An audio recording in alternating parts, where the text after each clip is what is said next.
Kreu i Partisë Demokratike, Sali Berisha, deklaroi se protesta 17 prillit do të jetë një revoltë e fuqishme qytetare kundër korrupsionit dhe gjendjes ekonomike në vend. Lideri demokrat e bëri deklaratën këtë të martë në një komunikim me gazetarët. Të jetë një revoltë e fuqishme e qytetarëve shqiptar në mbrojtje të interesave tyre më jetike, luftës kundër korrupsionit shtetit ligjor, mbrojtjes nga vjedhjet e Edi Rama dhe qeveritar, në mbrojtje të vokacionit tyre perëndimor, por edhe të gjendjes tyre nga katastrofe ekonomike që po ndodh.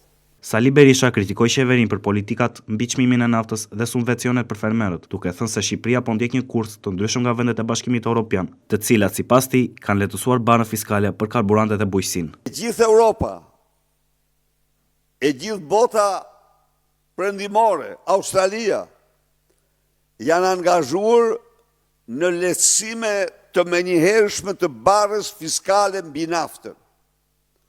Në një kohë kur Edi Rama po nxjerr fitime prallore për shkak të rritjes së TVSH-s dhe nuk ul asgjë, ndërsa nafta thotë të kalojë 224 lekë për litër.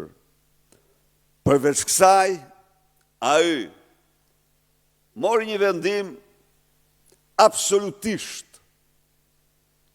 me synim falimentimin e fermerëve shqiptar. Me lejoni të informoj fermerët e vendit se Gjermania në një akt para 3 ditësh vendosi të dyfishoj subvencionin e naftës për fermerët. Ta dyfishoj. Të tjerat po kështu, Suedia dhe vendet tjera, Suedia uli TVSH në ushqimeve në 6% nga 12 që e kishte. Për shkak të këtyre çmimeve, kurse Edi Rama hoqi subvencionimin për fermerët shqiptar dhe shkoi në pacipsinë më të madhe. U deklaroi 2 metra gënjeshtar, u deklaroi se Europa nuk e përdor më subvencionin.